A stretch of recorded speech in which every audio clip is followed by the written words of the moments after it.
Greetings, everyone. We greet you in the powerful name of Jesus Christ, our Lord and Savior.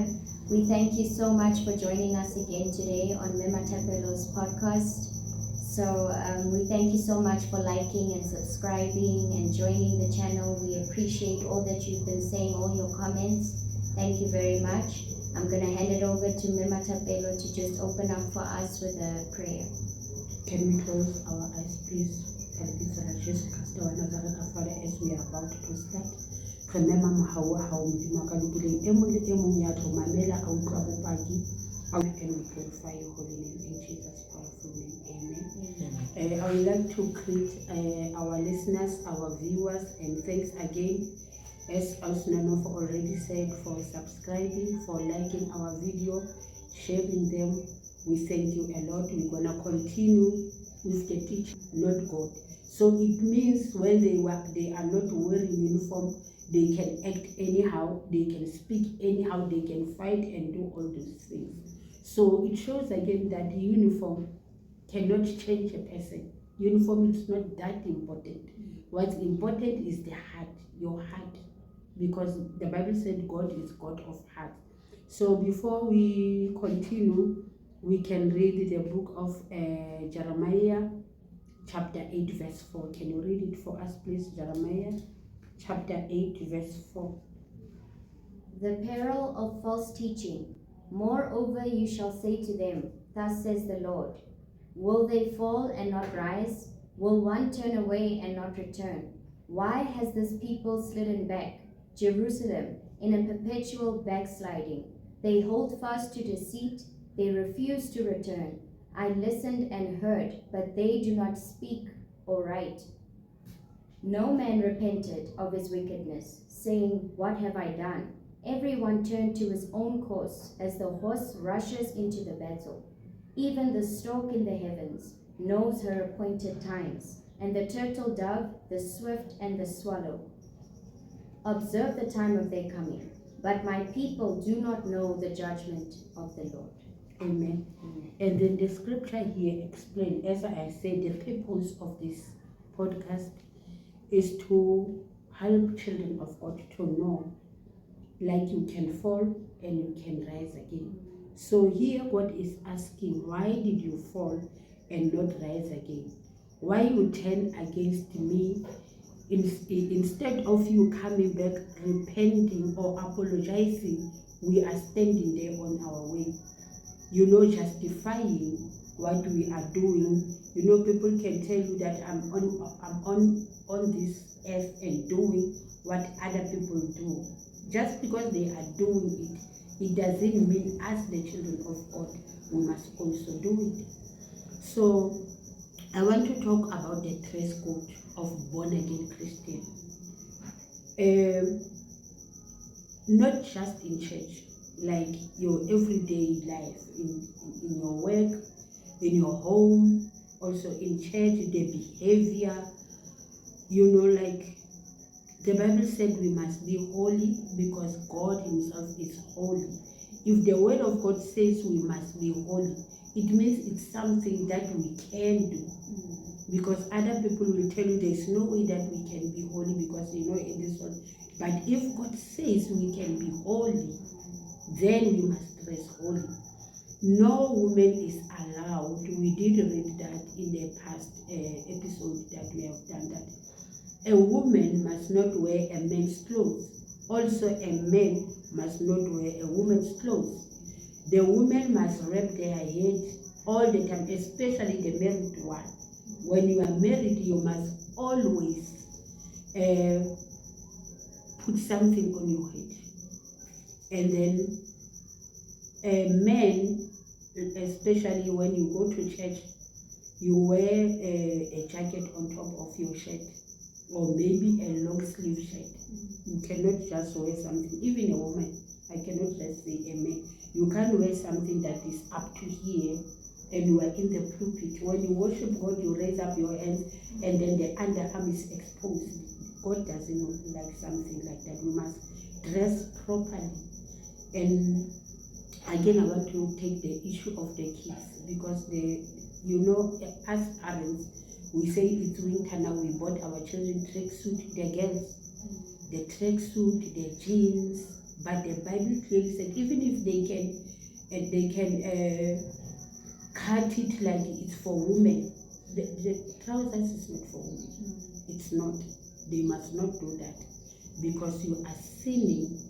You are doing. Yesterday I was in the shops, and then I meet this lady. I know the lady is born again Christian. She's wearing a tie, not just a tie. How do you feel? It's exposing your whole body. And then when you are serving God, at any time you can have someone wanting you to pray for her, or maybe it's time for you to pray. Just because you are at home, you are wearing tight, you will just wrap a towel around you and kneel down and pray to God. We don't do such things. We respect the word of God. We do what the word of God says we must do. I remember I was on the mountain when we started praying on the mountain. I was praying with this lady. He liked pens. He liked to wear pens. So that day when we go to our altars, she go to her altar, I go to my altar. When we pray, I see a vision where God showed me this lady. Because when we pray on the mountain, when we just lie down flat, when we repent. And then he was lying down repenting. God showed me the pants that he was wearing, and he removed it in the vision and put the dress on. After praying, I told the lady that I see this kind of vision. So it means God is telling us not to wear pants. But at that time, I just say only when we come to mountain, please don't wear that.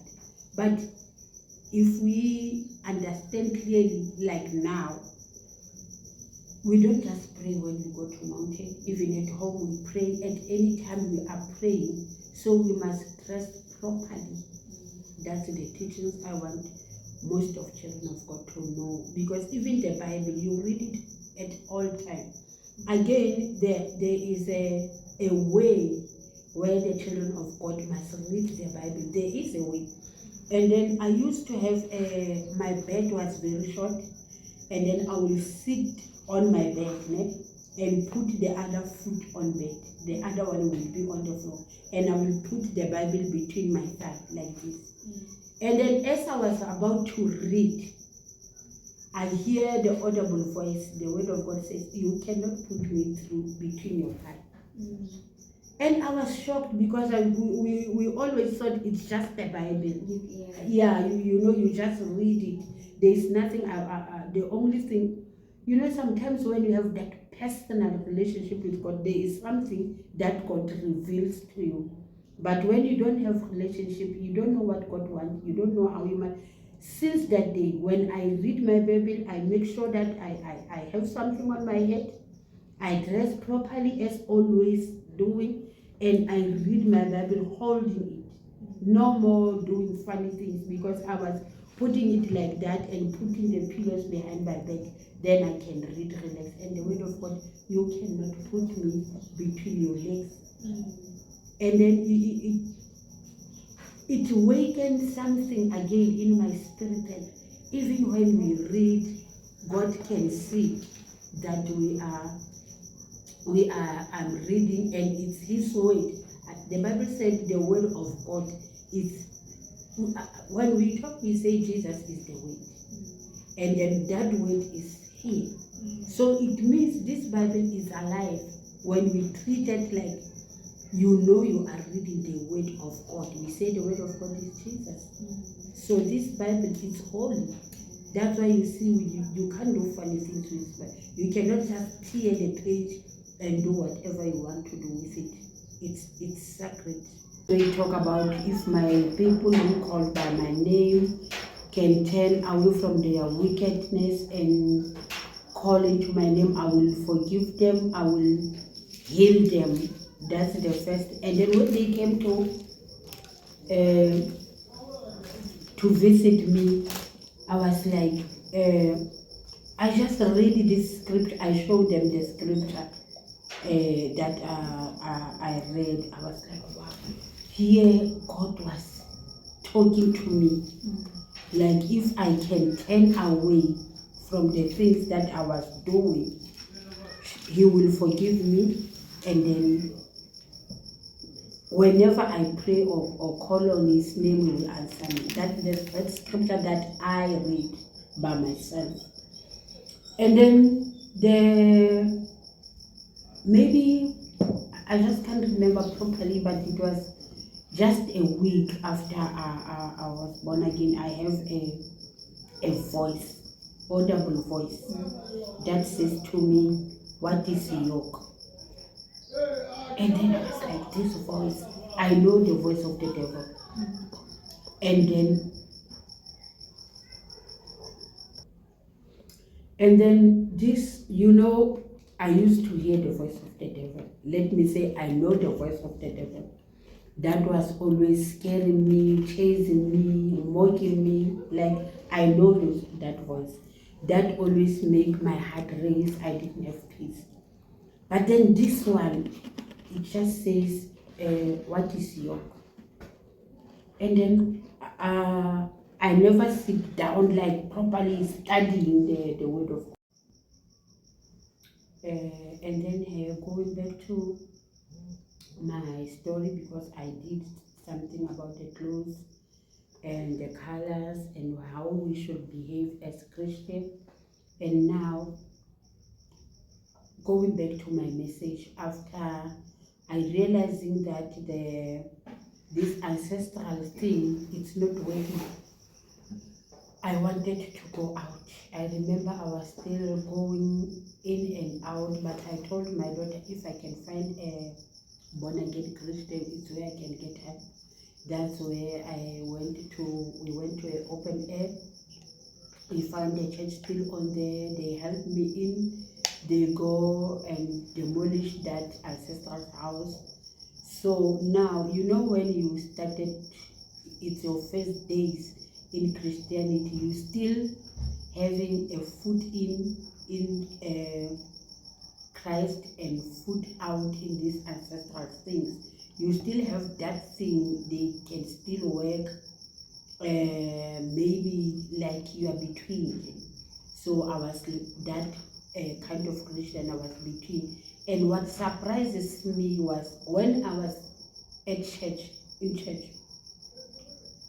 when the sermon started, like when the pastor just go to preach in the pulpit, I will fall asleep. Every Sunday, I will fall asleep. When he finished, I will wake up. And then I will never hear a word that he was preaching about, until I tell the pastor's wife that I don't know what happened when the preaching time comes. There's this nap that come, like you can take a nap and you are gone. You remember nothing. So she said, no, that's an attack. Devil doesn't want you to hear the word of God, which is the truth. We started praying about that, and then slowly but surely I did hear the word of God here and there. And then I started reading by myself. She will always come by to see how I was doing. And then he will give me a scripture, I will read. Until one day, I was by myself. I was like, let me just read by myself, you see. And I go to the scripture. The first scripture that I read myself was 2 Chronicles chapter 7, verse 14. That's where you talk about, if my people who call by my name can turn away from their wickedness and call into my name, I will forgive them, I will heal them. That's the first. And then when they came to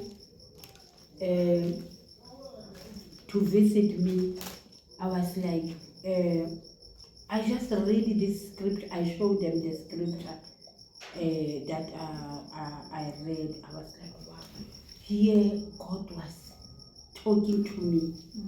Like, if I can turn away from the things that I was doing, he will forgive me. And then whenever I pray or call on his name, he will answer me. That's scripture that I read by myself.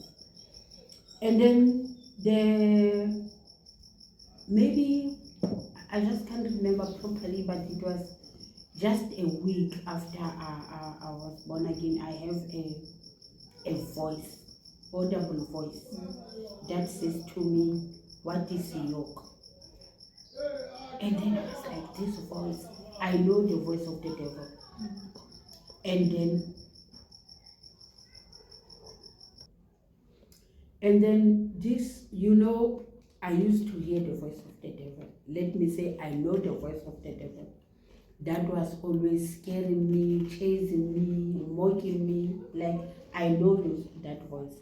That always make my heart race. I didn't have peace. But then this one, it just says, what is yoke?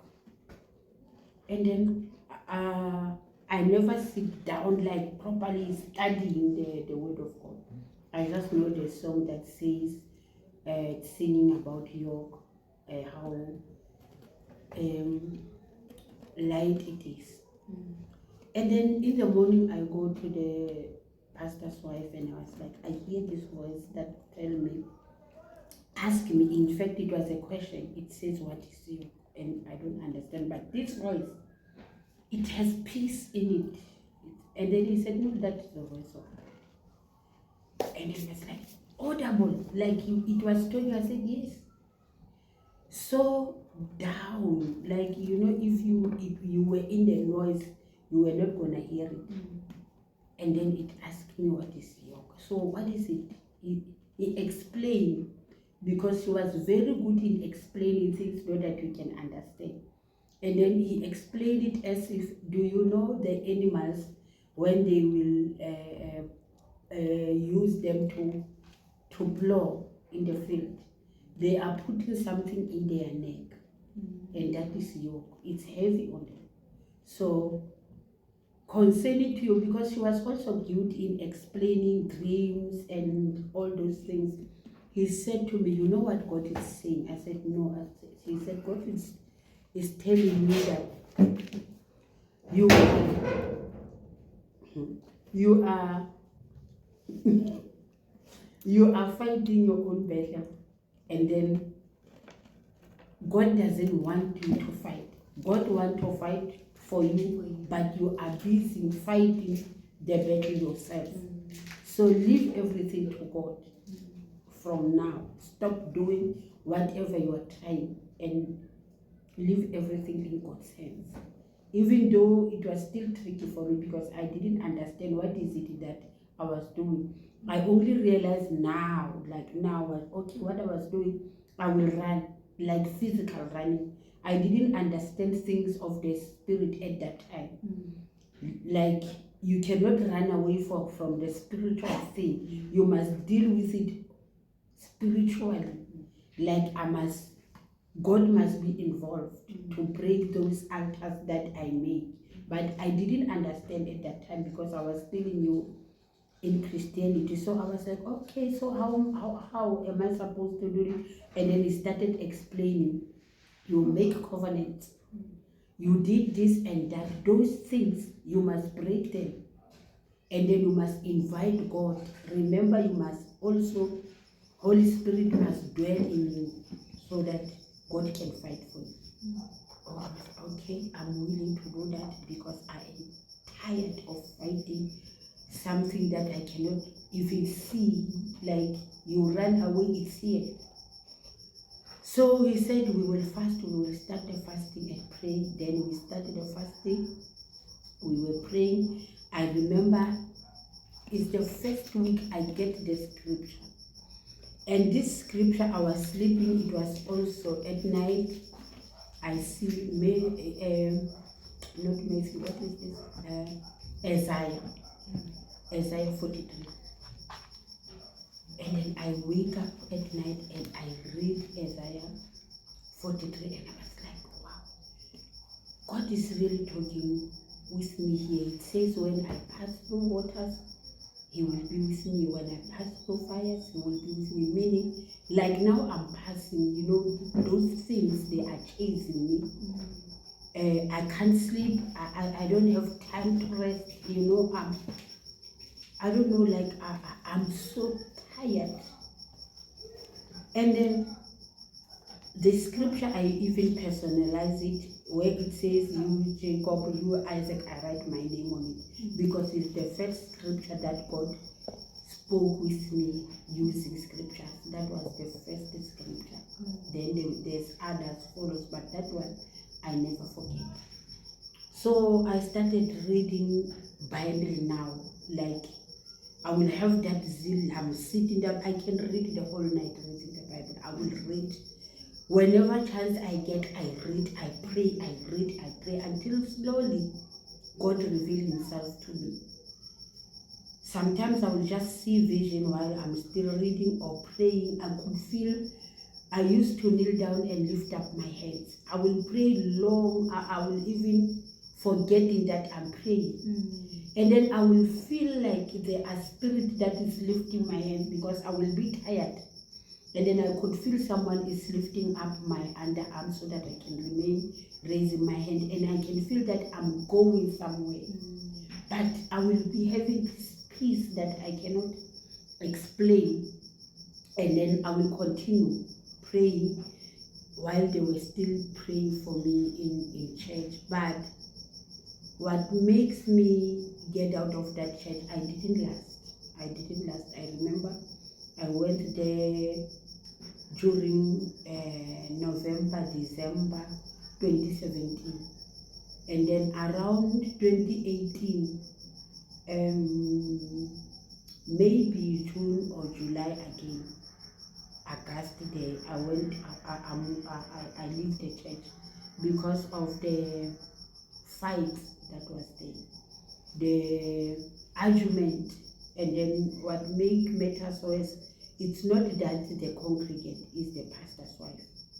There will always be agenda after agenda after agenda, and I got tired, because I try to tell them, like, if I'm engaging in argument or anything that doesn't concern God, I got attacked so badly. Like, they want me to make a slight mistake so that they can attack me. And then the attack will come like on top of the roof of the house where I will be sleeping. It was a flat roof. So I can see them in the spiritual realm. And then I don't know how, those things happen, like you are sitting there, but you can see someone on top of the roof, and they were making a circle. They will lie down on top of the roof. Their heads will be facing each other, and then they will be holding hands. They will make a circle. They will pray in tongues. And then they will pray, they will pray, they will pray. And then when they are praying, it will be like I'm getting dizzy. And then they will say, now is the time killing. They will say that to one of them. And then I will feel like I'm having a bubble in my neck, like a roll on, and I will feel someone like pulling it out. And then I could feel it when he pulled it, will be pressed down, going out. When it's about to finish, my husband will wake me up. What are you doing? And then I will press back again. And then they will be saying, we are coming back. We're going to kill you. Whenever I can be, maybe, forget about things, they will press at my back like they are putting something like a table in your back. When I go forward, they will also try to pull the spirit. Also, something will happen. And then I was like, God, I'm tired. I did covenant with you. I told you, if you can help me here, I will serve you. But now it's like you're just throwing me into this. They are doing whatever they want. If you are there, can you just please stop this? It didn't stop. They continue harassing me. I will still be running up and down. I was like, this one, it doesn't help. There's no use. And then there was this lady.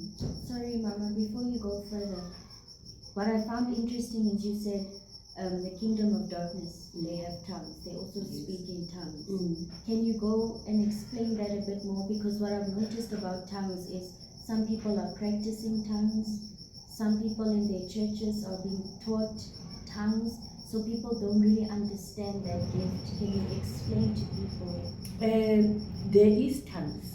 There is tongues. Just that the kingdom of darkness, they have tongues. The children of God, they have tongues. You cannot be taught how to speak in tongues. I don't know how to explain it, but the tongues, it comes automatically when you keep on praying. Okay, let me explain how did the tongues come to me. In that week in the church, before I moved out, I was a prayerful person. I will pray every single chance that I get. I will pray in my house. I was having an altar where I will pray there every day. And then in church, they told us, we're gonna baptize you with tongues. We're gonna pray for you, and then we're gonna lay hands on you. You're gonna pray, and then the tongues will automatically come. And then that week, they were gonna say they're gonna pray for us so that we can resist the tongues. My tongues already started in my house. I was praying, like praying. You know, when your tongues, it's like it's rolling itself. You're just speaking, like you can't control it to say stop, but you don't understand. I'm not gonna lie. I don't understand when I'm speaking in tongues. I don't, it just, but it was like one, it didn't come like long. Maybe it was something for 2 seconds the first day. And then the following day I was praying again, it just appeared. And then at that time I also thought it was a evil spirit because I didn't know. And then I prayed, and then I told pastor's wife, like, this thing happened when I prayed. It was always the tongues. You are already being baptized by praying in tongues. And then slowly but surely they will become longer. When I continue to pray, it becomes longer until I could properly talk in tongues. So now we are surprised because the Bible said when you are in spirit, that unknown language, because tongues, it's not like just automatically only tongues that people cannot understand. Maybe I can pray in Chinese where they can yeah, it can be Chinese. There is also the tongues of other people, other languages. I don't know how to explain that, but when someone speaks in tongues, there must be someone who can interpret those tongues. That's why the Bible said we must pray to know how to interpret tongues, because I can also catch you praying in tongues. Maybe I'm speaking. That's why they are having tongues. It's a enchantment. Yes, they are using that. So Incantation. it's something like that. You know, I don't know if it's me or maybe it's like that. Now I don't prefer someone who's praying in tongues just out of blue in front of the people, because those people doesn't know the tongues. And then as I read in the Bible said the tongues is to edify me. I'm talking with God, me, straight to God. So it's there to give me power. So how can I want to get power maybe in front of people if I want to talk straight to God? Do I need people to see that I'm talking with God? So I think we must be careful, because some of it is a pride. Like I can talk, they've been practicing it at home, and now they want to show it off in church.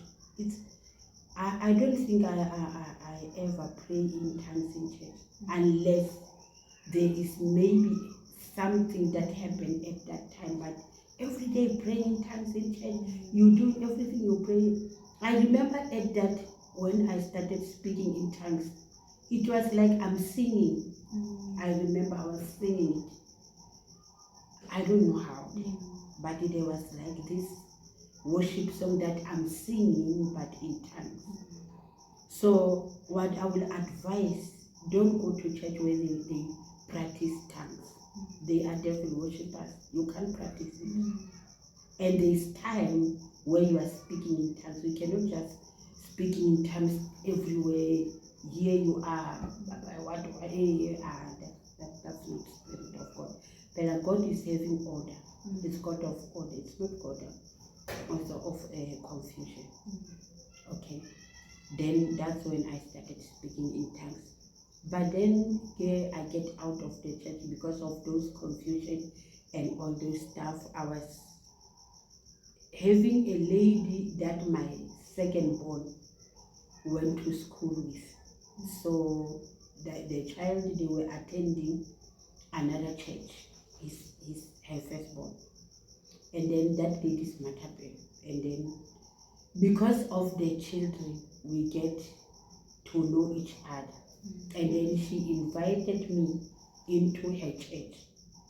I remember the first day he came, he said to me, oh, my pastor is a powerful prophet. He can even prophet what you are cooking in your home. I was like, no, I don't like those things. Remember, I'm from Sangomas. Those things are done in that kingdom of darkness, to know what someone is doing in his house. What it doesn't concern the word of God. And then he said to us, you know, my pastor, he can come to church and then he can park the car outside the church, and then we will be waiting, thinking that he will come in, only to find out he disappeared and he's appeared in someone else's house. We were like, that is witches. How can someone disappear in church and then the next thing is in someone else's house? He said now he was in someone else. This one, they are witches, but I want to go there and see. So it happened, they used to have what we call a night of, it was like fortnight. Every Friday or fortnight, they will dress up like a soldier. It's a night of 4. Okay, I went with him, as he was always the one who's next to me. I went with her at that church. People were singing, everything was normal, we were singing. Maybe after 30 minutes or an hour, I saw 3, I would say, brothers at that time, because I didn't know it's the pastor. You know, these pastors of nowadays, he cannot come alone. He cannot come alone when he comes inside of the car. You need people to walk with. So they were holding his Bible, these 2, and then he was in the middle. I felt change in the spiritual realm, like something was binding me. You know, when someone, it's like he's taking a rope and started to coiling it around you. Something was doing that to me, and I was like, let's go. He said, no, Mama, they haven't prayed for you yet. Please, you know, we are not going to sleep at home. Just wait for the pastor to pray for you. I don't know what happened. I just find myself out running. And then, I don't know, because when they explained me, I went blank. I don't know what happened. They said to me, next to that church is a church of St. John. And there is a river flowing between the church and St. John. So they said I was running into the river. So they chased me out. They caught me before I fell into the river. And they take me back to the church, because when I started to wake up, I find them circling me. People were screaming, and then I just wake up where he says to me, I must throw those things back to the person who put those things to me. And then I don't know, I just saw myself reacting on that voice that is commanding me to do that. And I was fully aware what was happening at that time. because I was picking something in my head, picking something in my eyes, something on my hand, and I will throw it through the window. And then they will go straight and fall on top of the house of the person who initiated me. Because when we were in church, it was just a distance from where I was being initiated. And then I felt like I'm becoming better. Okay. After church, we went home as normal. It was Friday. Sunday, I didn't go to that church. I went to this one. And then when we arrived there, the pastors, after preaching, he said to us, no, he said on Friday, he said, Sunday, I don't want to see anyone that is not from this church, only the members. I don't want to fight with all pastors. So Sunday, I didn't go there, I go there, and then when they say it's time for testimony, I went in front. And then I was like, I did hear that pastor say we must not come for in this church when you are not a member, but I feel that I'm now a member of this church because of what happened. I feel the lightness, the attack. I always feel I didn't got attacked. So I guess I will stay here. And then everyone was happy for me. After church, he said I must not go. I wait. He called all the leaders. There were leadership in the church. So they circled me. I was inside. Did I kneel down? I don't remember if I think I did kneel down. He said I must kneel down and ask me questions. He asked me first, do I believe in the God of that church? You know, I didn't know anything. I was like, yes, I believe. He said, do you believe in my God? I said, yes, I believe in your God. He said, okay, now we can pray for you and accept you. They prayed for me, all of them. And then I was accepted as a member of church. I keep on reading. I remember, okay, let me go back a little bit on that church. When I was there, when I got saved, they make an open air. In fact, I found them in the open air where they deliver me. And then they said, there is some woman now who just become born again. And now she's going to testify. Remember, I know nothing about testifying. You know, I'm just being born again. And then he said, the open air does not gonna end here. We're gonna extend it as she's gonna give a testimony. Okay.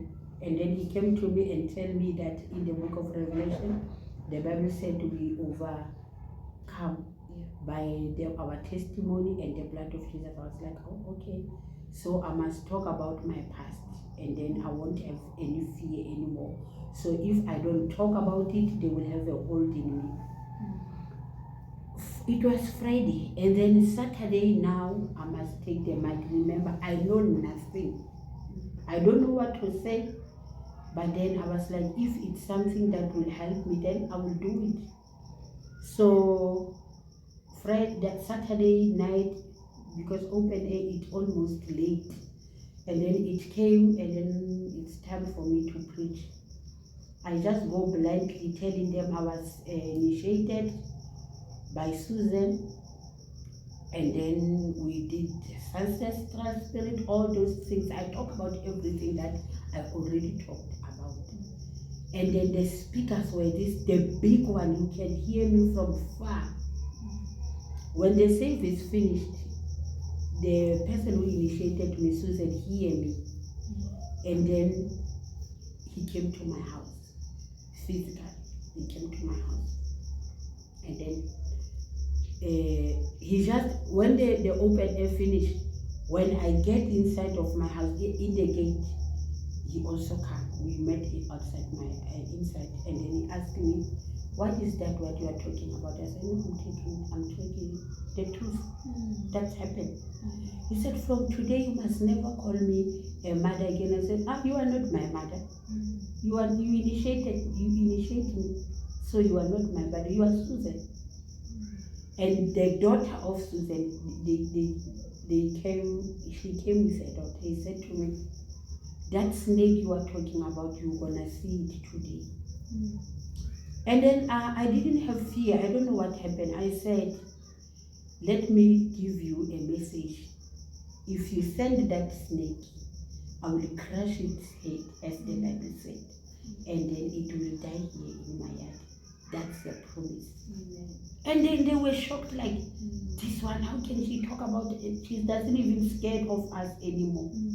But the heart was pumping. I was scared, but I was acting brave. I was like, I'm waiting for that snake. I'm not gonna sleep. I will wait for that snake here. Send it. The snake never came. But you know, the devil have planned. They planned it. They didn't send it the way I thought they would send. It came when I was on this other church now. I have a dream. In that dream, you know, you will have a dream that you will say, this one doesn't make sense, but you don't understand why did you dream it. In that dream, I saw two men. It's like they were gymming. You see those muscle ones. They were beating up the old man. As I come in my yard, they were beating him in my yard. As I come, I was like, how? I saw people like, how can you leave this one beating an old man like this? They turn against me. They say, okay, we will beat you. They chased me. I was running. In my dream, while I was running, I turned to an eagle. And then this one who is now chasing me, he turned to a bird. It's a bird. This a bird that it's like a mouse. The nailed one is a bird. It was chasing me. We were flying, and then in my mind, when I was flying, like opening a distance, and then something came into my mind, like I'm an eagle, and then I'm big. How can I run away from this small bird like this? I'm gonna kill this one. And then I turn around. As I turn around, I hear the voice that said, when you kill it, let the mouse. I couldn't understand how can this dream, but it was like that. When I kill this bird, a mouse must see. And then when I turn, I kill it. When I kill it, I was showing it. I didn't even see the mouse, but I was like, do you see that? And the mouse appeared eating its head, eating the head of this bird. And it died like that in the tree. And I wake up, I was like, I don't understand this dream. Okay, time passed and I almost nearly forget about the dream because it will be 2 weeks after the dream. And then my second born was at Sossolbeck at what they call that, Mareka Flavor. It's a school. So as she was there, they needed money for the school fees. I didn't have it. Okay, Mama Tapal, I'm just gonna stop you right there. I'm so interested in your story. But in the next episode, you'll explain a bit further. Thank you so much for joining us. Thank you. We'd like if you continue to like the video, subscribe, comment. I was very interested today. Thank you, Mama Tapela. Thank you.